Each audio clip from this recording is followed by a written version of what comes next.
The question is the song of the sparrow enough? And Deadbird here, he says a quarter of birds have died already in the last 50 years. So worrisome, he says. And Buckminster Fuller called this the spaceship Earth, where resource dynamics were askew, wasted, warring, depleted, mismanaged. Where we have a basket of fruit given with the sun, gravity, and wind. Oh, in the fluid entropic regenerative life force.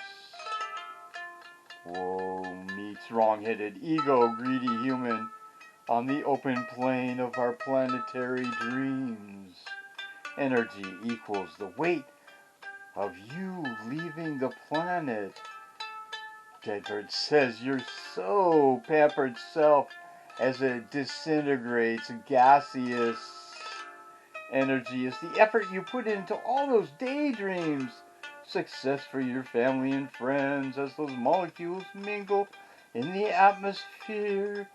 Your separate self, self-centered balance image vanishes in an instant.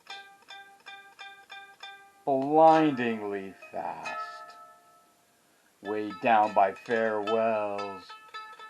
Wouldn't it be nice if the song of the sparrow was enough? Wouldn't it be nice if the song of the sparrow was enough?